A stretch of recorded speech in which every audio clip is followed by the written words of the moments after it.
Hii ni Jipe Media tuweze kufahamu ishara na maana za kuota ndoto. Basi parachichi lina wadudu, yani huenda limeoza likatengeneza wadudu. Hii huwa ni ishara ya kuwepo kwa matatizo ambayo hujayatatua, bado yako katika mfumo wa maisha yako na bado yanaendelea kufuatilia.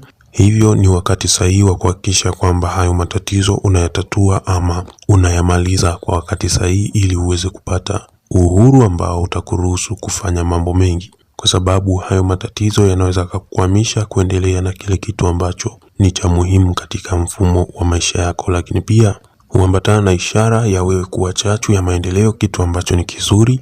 Ni mtu ambaye umekuwa ukiwajibika, ni mtu ambaye umekuwa ukijituma katika mambo tofauti, lakini pia umekuwa ukitafuta fursa kila inapowezekana, basi kuhakikisha kwamba unakwenda mbele na unazidi kusogea mbele. Kwa hiyo ni jambo zuri, kwa sababu maendeleo ndiyo msingi wa kufanya maisha yaweze kuwa na msimamo mmoja, lakini pia kuwa na mwelekeo mmoja. Lakini pia huwa ni ishara ya wingi wa mambo ambayo mengi yake ni magumu, yanayotatiza maendeleo yako. Hivyo kuna mambo mengi sana ambayo pengine unayafanya, lakini pia mengine unashiriki, na hii ni kwa sababu tu ya mfumo wa maisha ulivyo, lakini pia umejikuta ukiwekeza nguvu na muda mwingi katika hayo mambo. Hivyo kinachotakiwa ni kwamba inatakiwa uchague jambo moja la msingi na la muhimu uweze kulizingatia, lakini mambo mengine uachane nayo, kwa sababu yatakufanya uweze kuchelewa katika kutimiza ndoto zako, lakini pia kufanikisha kitu ambacho unakiamini.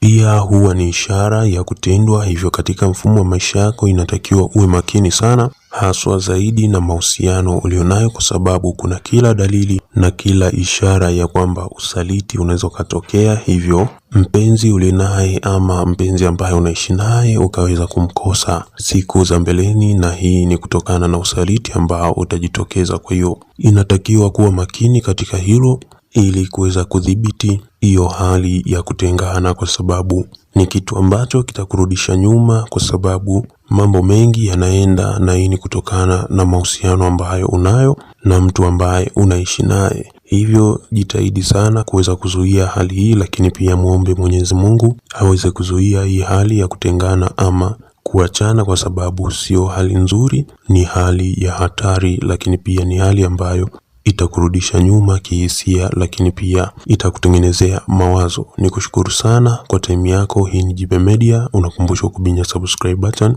kulike, kushare, kucomment. Tutakutana katika tafsiri nyingine.